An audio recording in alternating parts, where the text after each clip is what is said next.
Hello, buddy. Mansoor, Charlie, Ali. Hello, everyone. Where's hi? How are we all doing? We will give it a couple of minutes, if that, just to see who else. Wait for some last people to join. We just put another little uh, notification out there for everyone.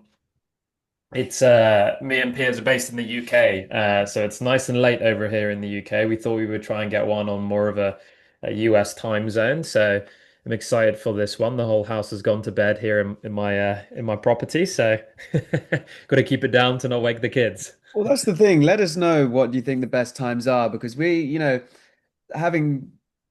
people use Trigify from Europe and then from America. We never really know what the best time is. So we're going to be trying sort of different times. And if you guys have a sort of preference, it'd be interesting to hear Yeah, what's best for you. nice. Yeah, it works for East Coast as well. Yeah, exactly. Cool. Well, let's start diving in. So today we're going to go over social attribution, and I think I am personally like a big fan of this one for a few different reasons, but primarily because social attribution has been an incredibly hard thing to do for a very long time. Now, of course, you can get a level of social attribution. So you can understand the UTM path has come from social media. It's come from LinkedIn or it's come from YouTube, for example. But the challenge is you can never get actual granularity on that. And what I mean by that is what posts are actually driving um, signups, and from the team, who is driving those signups as well. So there's two really interesting things there. It's like if I have a marketing team or a sales team, 5, 10, 20, 30, 50, doesn't matter how big they are, who is actually driving the most signups from my company is a really interesting point as number one. And the second interesting point is what specific content is actually driving those signups. And the reason that's really interesting to know is one, obviously it's great to know and understanding that revenue attribution to see what's working well, and therefore you can technically reproduce more of it. But in that reproduction of the posts that are driving the most amount of signups, that's where it gets really exciting to give that to some potential agents to really start to deconstruct why these posts are converting users at such a high level or at a decent level, and the type of people that are converting as well. So, job titles, demographics, all of these fun stuff as well to understand, okay, well, what levers do you need to pull from a content standpoint to actually have content that converts, not just content for content's sake. And I think that's a big difference. And maybe places, maybe we're getting a little bit misconstrued with that in this day and age. People are doing a lot of different forms of content just to make noise. But if that noise isn't actually driving any kind of bottom line ROI in some shape or form, then it's totally irrelevant and pointless. And you're just trying to do it to become An influencer. an influencer, and which maybe that's your thing, Yeah. but for us anyway with Trigify is like we are wanting, if my LinkedIn for example didn't convert anyone, I would never go on LinkedIn.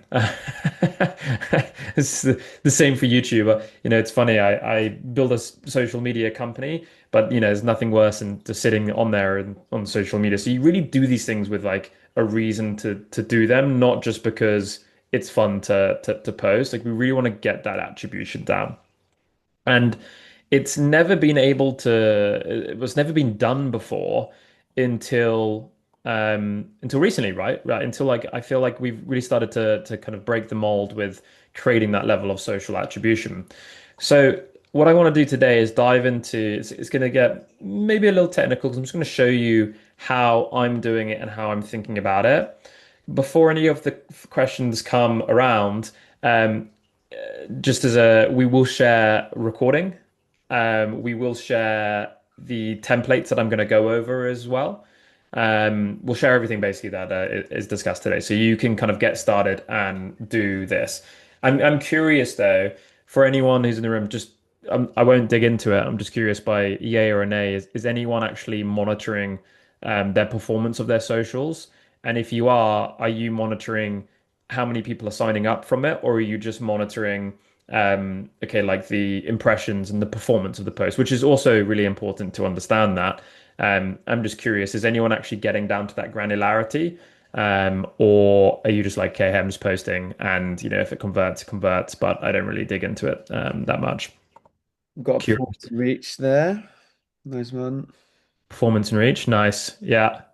There's a great exercise that you can start to do, which is like how many I've done it once before, and again, what we'll go over today is really, really handy because if you can understand, uh, Maria, exactly how many people you have converted through your LinkedIn profile, for example, um, it's then really interesting to say, okay, over a month period, I have converted 20 demos, let's just say for argument's sake, from my LinkedIn account. And I got 20,000 impressions. I posted X amount of times. And what you can start to do is you can start to reverse engineer. The more data you get, the longer you do this, the more solid that data becomes. But you can essentially get it down to the point of being like, okay, well, for every 2,000 worth of impressions, I get a demo. You can get it down and you can reverse engineer it just like everyone does with, okay, hey, I need this number of MQLs to get this number of SQLs. Once you start tracking these things, it's also just a case of mathematics at that point. If you have enough data behind you to work out what is the average amount of impressions that you need to get to drive a potential sign up, and you'll know the type of content as well that you need to do. So, um, how does this all start? Well, obviously it starts on LinkedIn, right? And you posting on there, but I think that's fairly obvious, so I don't need to touch on that. It starts with inside of Trigify. And what we're going to do here is we're basically going to set up monitoring your brand and your company. So you can see here I've created this thing called a group, which is just a fancy word for a folder. And inside of the folder, I'm basically tracking a few different profiles, obviously myself included, but I'm actually tracking the entire company. So we're tracking peers, we're tracking Hugo, we're tracking my CTO, we're not tracking all the engineers because they don't all post, but we're tracking the people that post, My basically. performance and reach is not very good. You suck. Yeah, you're terrible, and I get very disappointed by you. Um, and although you did post the other day, so I was happy that you started posting, which is good. Um, so yeah, so what we do here is we're just starting to monitor your brand, right? Very, very simple. I won't go into this too much, but simply just chuck the URL in, and this URL will be the URL of your company. It'll be the URL of your own personal profile. It'd be the URL of your teammates' profiles, and it's going to start to sync and pull in all of these posts that you will have, and it will pull them through all of the engagement that you're getting, right? And the engagement is these are the likes and comments of these particular posts that you're getting. Okay. Um, so that's all basically coming into here. So that's like step number one. Why is this good? Well, aside from all the fun stuff, which is like reaching out to these people for sales campaigns, blah, blah, blah, blah, this is really handy because we're getting that attribution. We're understanding, okay, well, hey, Joe Blogs liked this particular post here. Joe Blogs liked this particular post here. And so we're really then understanding, okay, who is liking what particular post. So now the question is can I take this data and sync it to my CRM. Now, my CRM is Attio. I don't know, what CRMs are in use inside of the call today, but this logic can work with HubSpot. It can work with Salesforce. I mean, it can work with any CRM. You would just have to pre-configure it to said CRM to make sure that it works in the way that you want it to work. So what I've done is I've gone ahead and I've used n8n for this. Out of curiosity, anyone use n8n inside of the call today? If you haven't, don't worry. We will also share these templates so you can use them. Um, yeah, n8n user, cool. All right, cool. The cool thing is, this is a side note, is we are about to launch our own workflows, which is more of an easy done for you version for NA10. So everything that I'm about to show you in the next like 3 weeks or so, you're going to be able to do this via Trigify, which is really, really exciting. And more to come on that another time on another call. But for now, we're going to go back to the age-old trusted n8n, which is where I'm using to control my Attio integration. So all I'm doing is I'm basically going ahead and setting up an integration, and we're just using a webhook. This webhook is basically firing through to this particular n8n flow. I've actually got two different ones, and I'll explain the two different concepts that I'm doing. But again, all of this can be mirrored inside of HubSpot, inside of Salesforce. It's just a question of creating your own custom objects and things like that. Um, so what we've done so far is we've gone ahead and we monitored our company and monitored different brands. Then we've come through to the webhook section, Trigify, and we're just connecting the accounts with the desired webhook URL that you would get from Zapier, that you would get from Make, that you would get from n8n. Very, very simple. And again, this applies to Make, Zapier, all those different ones. You just go add in your webhook URL into here, subscribe to the event, and then chuck it in there, and it's going to start to fire through into the kind of automations that you're building out. So this is possible in Make and Zapier, not just n8n, right? It is, yeah, totally possible. And what we can do is we're building templates for Make for Zapier. So if you are users of those ones rather than n8n, we're going to be sharing a template document that we're pulling together, which has, Make, Zapier, n8n, Clay, all of these. There we go, Trigify templates. That is a working document. I've only started building that today, so keep an eye on that over the next couple of weeks as that's going to get fleshed out with all of these ones coming into it. So, okay, let's break this down. So, what is happening? Well, we're taking the data from Trigify and we're sending this through high level, we're sending this through to Attio. And we're sending it through in two different forms. I've got two different workflows, and I'll explain what I'm doing for you now. So, if we go across to Attio, this stuff can be done, just so that you're aware, via HubSpot, via Salesforce as well. And if you don't know Attio, you've got you should, because it's a very cool tool. I would encourage you to look at it. You have your records, just like you have records inside of HubSpot and Salesforce. You've got your company, your people records, and then I've created two custom records. And they're actually more objects, I should say. Um, and these objects are LinkedIn engagement and LinkedIn posts. So what I've done is I basically, anytime that I post, I am sending the data through to this LinkedIn post object. So this is my particular post here, as you can see, which is really nice. We're getting the post text itself, the URL, and the posted at, and then we're getting all of the engagement coming through. So how are we doing this? Well, we're doing it through this workflow. So what happens is we're sending in data through to Attio. We're initially checking to see if the post exists already inside of Attio, because I don't want to duplicate it.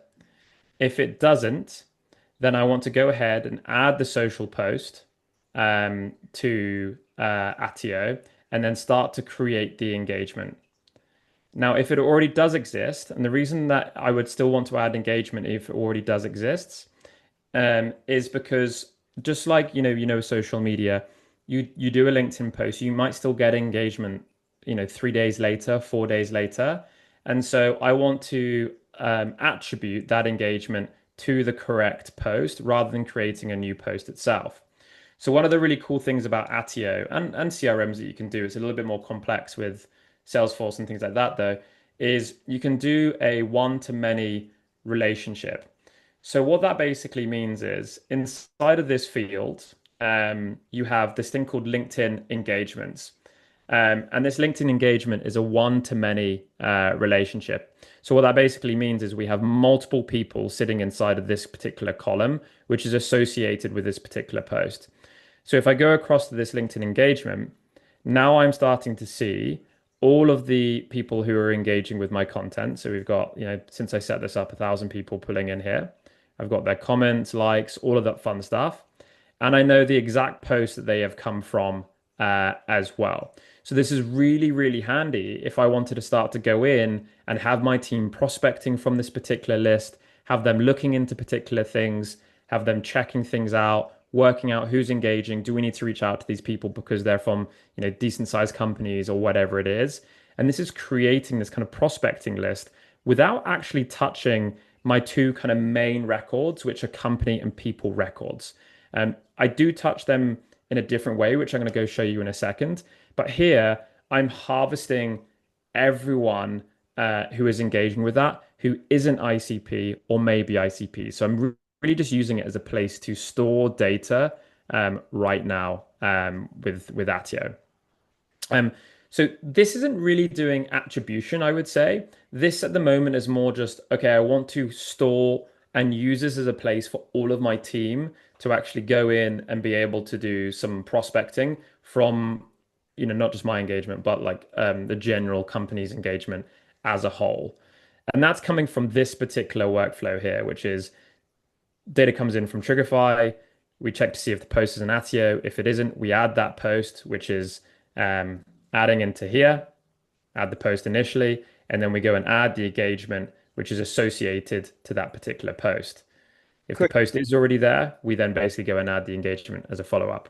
sorry, a quick couple questions there. I'll read them out because they've been sent to hosts and panelists. But Brandon asked, are you doing a text match to compare, or are you using a different identifier? With the post itself, um, that is a good question. I'm doing the post itself, the URL of the URL of the post, basically, Brandon. So the unique URL of the social post that I'm doing. And Ali, answer to your question, yes, you will get a recording of this. I'll look at getting it up tomorrow and sending it out on Slack and through Luma to you as well.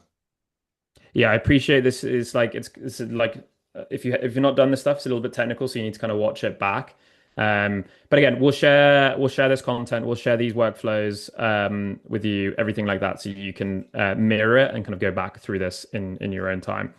Um, but you'll see here, like the thing is with like the Attio APIs, you can really start to update and you can create custom fields based on all of this data that you would want to do as well, which is really, really cool. So that's like phase number one, which is just being like, okay, I want to create a place for my team to prospect from, and I want to use Attio because you can do this one-to-many relationship, which is really, really exciting and really, really cool. And the team can kind of come in here and use this, understand the engagement type, and then reach out. The next phase is then how do we actually start to get to some granularity around revenue attribution? Well, starts the same principle, right, with Trigify, which is simple, simple, simple. Same thing that we've already gone over. So start tracking your team. There's nothing changes with the Trigify motion here. I'm just going to go. The cool thing that I think anyway about us is you can have multiple webhooks per individual. So you can send this data wherever you want to multiple different tables, whether you were like, okay, I'm going to send this one to a clay table. I'm also going to send it to an n8n. So you can do like multiple things with different like individuals.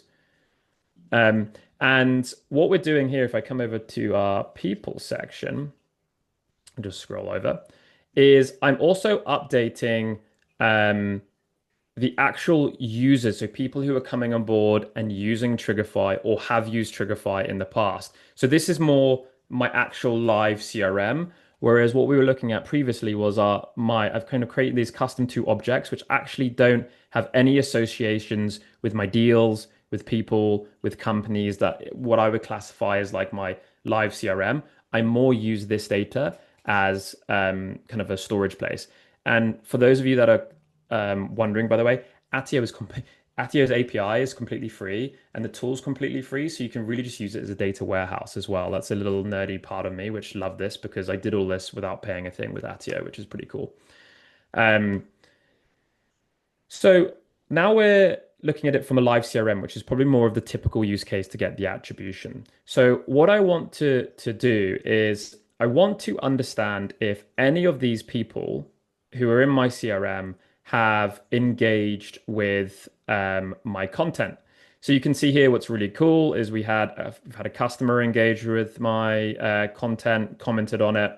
Here's the URL that they engaged with. So if I start clicking on these people, I can actually see when they started to engage. I can see this timeline. So they've basically engaged back here. They engaged on 13 days ago and then became a customer. When did they become a customer? Let's pull that out. Here we go. On April 1st. Okay, cool. So they didn't sign up. So straight away, what I can start to see is like, okay, this is the very first time that they've engaged with my content. Was my content the reason that they purchased? Yes, no, maybe. You can start to see that through the person view because you can see the timeline of every time a note is updated or a record or a field is updated inside of the CRM. And what it's also really interesting is I can start to understand, okay, if they didn't come on because of my content, what is the churn stats of people engaging with my content as well? Am I renewing customers more because they're engaging with, when I say my content, I'm more thinking myself, but also just everyone, by the way, the brand as a whole. Um, what impact does that have as well? Because everyone thinks about this from new biz, new customers, but there's also some really interesting stuff to being like, what is the churn analysis on this? And we can go start creating some reports around this data as well to understand this. Or better yet, you can use just an MCP, hook this up to an agent and have it crunch all the data to give you this stats without you having to need to look at a dashboard, which is fairly redundant these days anyway. So how are we doing this? Same principle. Data comes in, whereas what we're doing here is we're actually wanting to make sure that we're only adding, ICP from my perspective. So initially, as the data comes in through Trigify, we're understanding, okay, like, are these people from one of these following, does their job title contain one of these following keywords? Marketing, growth, demand, founder. And are they in some of these locations or not, as well? And so you can start to exclude certain locations or include certain locations depending on, where you can focus on. So like our data is not that particularly good for Asia, so I don't actually register any Asian-based engagement, because we don't service the those like areas as well, for example. And then job titles are very specific to us who will go on and be like a decent customer and have longevity. So I only want those ones in my CRM. I don't want to clutter it with every single engagement. And so then what we're doing is we're using here, I'm using Prospero. The nice thing when it comes in, let me pull up one here so I can show you some example data coming in. Okay, that's a non-ICP one there. Here we go. Let's add this one in. So the data comes in. The cool thing about Trigify is we give tons of information coming in here. We're going to give you the person that they engage with, which in this case is me. We're going to give you the engagement URL. We're going to give you the text, the post text, the posted date that they engaged with. Then we're going to give you the job title of the person, the first name, the last name of the person who's engaged, their LinkedIn URL, their location as well, the engagement type, that it was, their domain, the industry, like it's their company name, company size, so much data here. And I did a webinar yesterday showing a clay table. Like because we give so much information, you really don't need to use any credits as well inside of clay tables. And what that means inside of these n8n flows is you can start to do some really cool stuff as well because we kind of give everything spoon-fed. So what's the main thing with CRMs that you have to do that creates make sure that you don't duplicate anything? And that is basically typically the main like deduplication or the identifier of an individual is either their LinkedIn URL or their email. You can do what we call like a composite key, which is where you say, okay, like, hey, they have to have two of the same fields. In this instance, I'm using Prospero to get their email address, but you can use any email tool. Um, and once I have their email address, it's then a case of understanding, um, do I need to route it to a few different places? So these leads are doing a few different things basically from here. So the first thing that we're looking at is we're understanding if this is basically this if is understanding it like, hey, did we find the email address of this person or not? If we did, that means what we can go and do is we can go and then basically add this individual or find this individual, sorry, via their email. The reason that we're going to go find them via their email is because they will already exist inside of the CRM for us. Um, the reason that they already exist is because I'm already pushing them across in another workflow. But what you can do is you can go and add them if they already don't exist for you. And also I only want to update people in the CRM that's come on as like a customer because I'm wanting to understand like have they signed up? I don't want to just add every single individual. And so what I'm doing is I'm basically just updating my Attio as and when someone has signed up um, to then understand, okay, like is there revenue attribution there from a social perspective or not? I hope that makes sense. Um, so once that's basically done, what it's then going to do is it's going to basically fire in a few different things. It's firing in the engage with URL, which is the post that the individual engaged with. It's firing in the engagement type. It's firing in who the user was. So was it basically myself, Piers, Morgan, Hugo, the key people that we're tracking. And then when did they engage with? That's a really key one. I only ever update it once. I don't update it multiple times because I want to understand the unique data when they first did it. I can go through to these posts to see if they're engaging multiple times. That's a different data set that I want to monitor. This is more understanding when did their journey start with Trigify and was it through an engagement type or not. Now, once you're doing all this, you're then storing all of this information. You then can start to report on this as well. And you can start report through it through your CRM. You could hook this up to an agent, or you could hook it up to things like PostHog. I don't know who's on the call to understand if we're founders or, what level of kind of technical skill set. But I actually have this Clay spreadsheet as well. This is a bit of it's like a beastly one that we have here that comes in. Anyway, what we're doing here, just to build on this attribution, is where are we? Let's just go get it. Okay, here we go. So we're understanding because we have there we go, Attio ID. Here we go. Because I store all of this information in my CRM. When a new user comes in, I'm also monitoring them inside of Clay, and I'm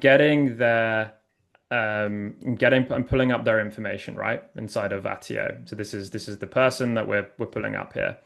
I'm then also pulling through the engaged with date and the engagement type fields, which is these parts. The reason I'm doing that inside of my Clay workflow is that I'm then going ahead and I'm updating my post hog. Post hog, for those of you that don't know, is basically like uh,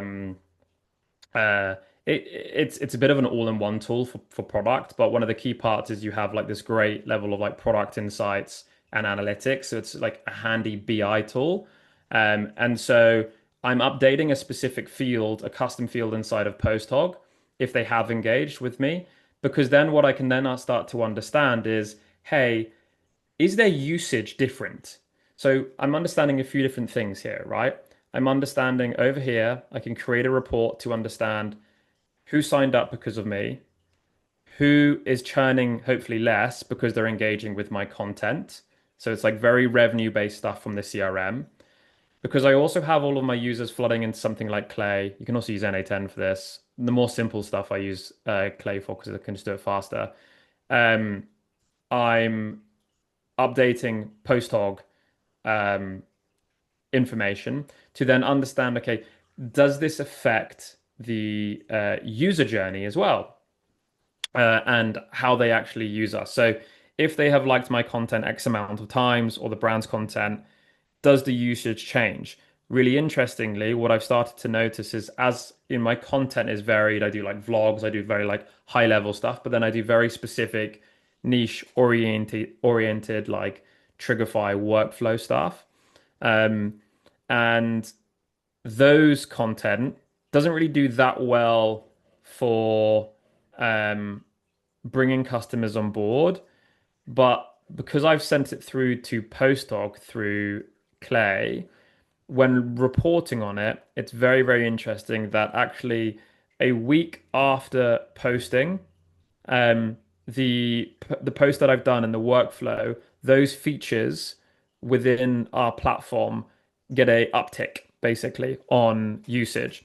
So it's really interesting to see that whilst people are engaging with my content who are customers, it's actually driving a level of usage from a feature adoption perspective as well, which is really interesting. And before, you'd be shooting in the dark thinking like, does YouTube, does LinkedIn, does these sites actually have any impact? YouTube's a little bit harder, right? You can't get it down to there, but LinkedIn we can. You know, but because we can see that it has a massive impact from a LinkedIn standpoint, it's validation that we know that it has impact across other socials as well now. And so then we start to double down on the certain strategies around customer retention, around feature adoption through my channel as well. We had a question here from Brandon. I don't know which Brandon this is. I have a feeling I know which one, but Yeah, for people who can't see it, it says Brandon says basically, are you effectively saying that you can tie your social media post to adoption or specific features and functions within the product? So yes, basically, that's what. yeah, exactly, Brandon. I'd love to know. I won't ask you for your surname, but I'm thinking which Brandon who's speaking here. I think I know who it is. Yeah, exactly. So because I'm using Attio for my is like my reporting on like does social media attribution affect new users and does it affect churn? Because I have it linked up. I have like the customer life cycle, I have the journey. I do have usage stats inside of my CRM as well, but you don't get as good a reporting there. This is just very black and white. Like, hey, did this person sign up? Did they engage with my content prior to them signing up? Um, yes, no. And then how many times did they engage with me? And what was the length? What was the LTV? Like, what was not really LTV, but more, what was the length of time with their subscription and the amount of times that they engage? And is there any correlation between that versus people who didn't engage as well? So that's what you get from the revenue. Through Clay, what I'm doing, you don't have to use Clay, but I'm updating my post hog, which is my product insights and analytics tool. I'm updating fields in there saying, hey, this person is engaged with my content. I'm sending through events into Clay, into PostHog, which then allows me to be like, okay, I can then cross correlate. They've used this feature, they've done this particular funnel flow within the product itself, pre, post, or during me like launching social media content and campaigns, basically. Um, which then means I am starting to influence. What's really interesting, right, Piers, because Piers helps run a lot of our marketing stuff, is we then tie in social media strategy around product launches, around product marketing, around product feature adoptions, and get very specific. And sometimes the content that I do on LinkedIn, a lot of people say like it's almost too um, bottom of the funnel, but it's very deliberate because it actually gets really good usage adoption from our current customers by watching it as well. And we've been able to back that stats up through reporting on it. And that's why we adopt that philosophy, which is we go very bottom of the funnel approach rather than keeping it very high level, top of the funnel, which is better for like getting, likes and comments. But again, we don't really care about that. All we care about is are they converting or is it retaining people, basically? Yeah. Yeah. Um, so those are the kind of two flows, and I think what's really exciting here, like we don't really need to do this inside of Trigify because the sales team is me, um, but a lot of customers that I've been working with building this out for, so a lot of Trigify customers that I help set up the n8n flows and kind of bake this into their CRM is they have a sales team, maybe 5 people, 10 people, however big. If you think back to the days that you were selling, it's like, why would I start posting on social media when I know that if they inbound, that lead's going to get routed to someone else anyway? So what is the point? And that used to go through my head the whole time. Is like, what's the point in posting? Because like it's not going to come to me unless I've prospected them already in the CRM. But 9 times out of 10, you haven't. Um, the cool thing about this now is you can use it as an incentivization to get your team to post because you're like, hey, like any leads that you convert, whether you've created them or not inside of the CRM, or even if they're in someone else's name, depending on like your ops rules, it can get routed to you. And you want it to be routed to that rep because there's already trust that has been built there. And so if that person then is inbounding to that company and they then see that person that they're familiar with, the chances of that deal closing is also substantially higher. And so there's so much benefit to this and understanding this at more of a granular level than just being like, hey, this lead came from LinkedIn or from YouTube. It's unbelievable. So you can actually really start to do customized lead routing based on who they engage with. And so you noticed, just going back to my screen here quickly, you noticed that I'm attributing which user it came from. It's a little bit low from you, Pizzy. Uh, we uh, we we can then route it to the team member, and we do that deliberately. Even though I'm like technically the salesperson, I want the person who brought in the lead, I want them to be the first point of contact with that individual because it has a way higher success rate and close rate than having someone completely, totally different, as well, because trust has already been built artificially through social media as well. I'm just incentivizing them to post more, which means more eyes on your business, Yeah, means more impressions, more reach across your entire brand, basically. So yeah, yeah. we've got a question here. It's I'm going to click answer live and see what this does. I don't know.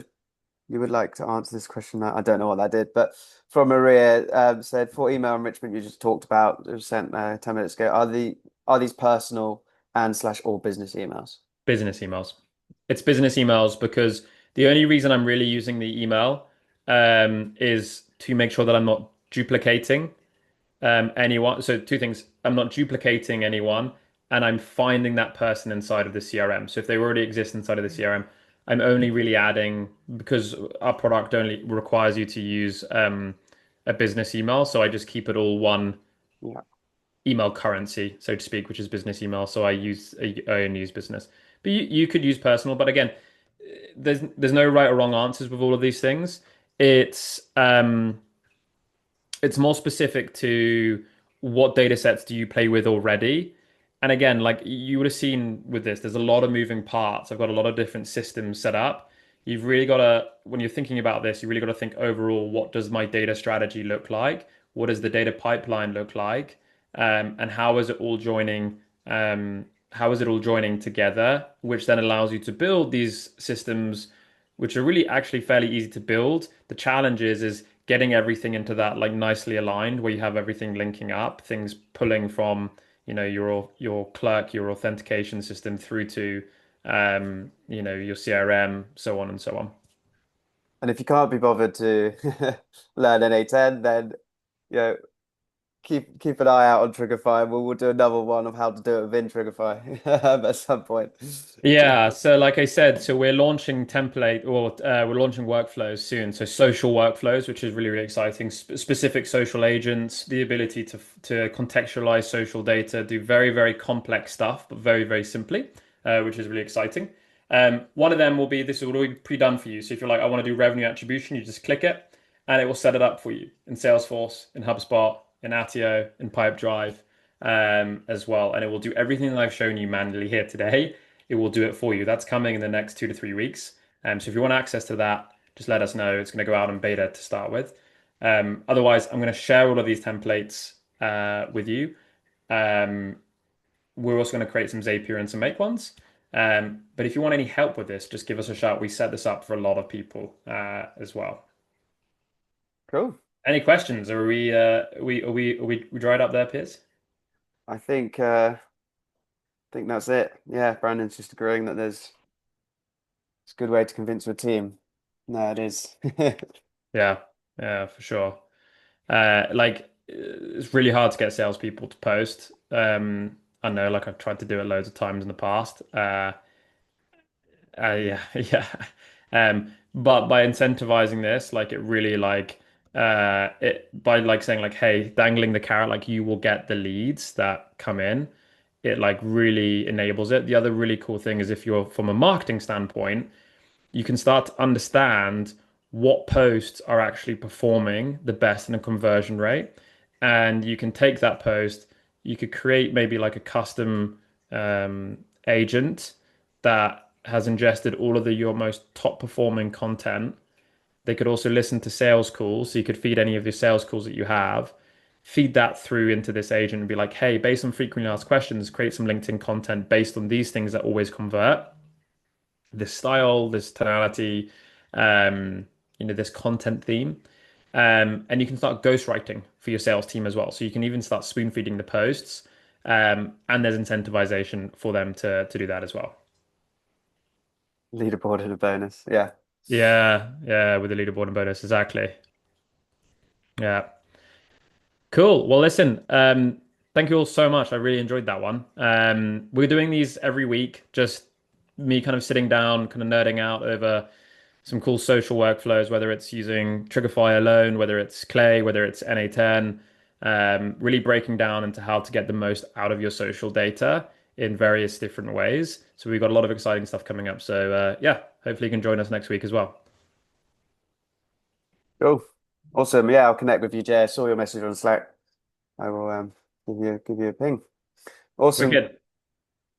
Goodbye, All right. everyone. Bye, everyone. Bye bye.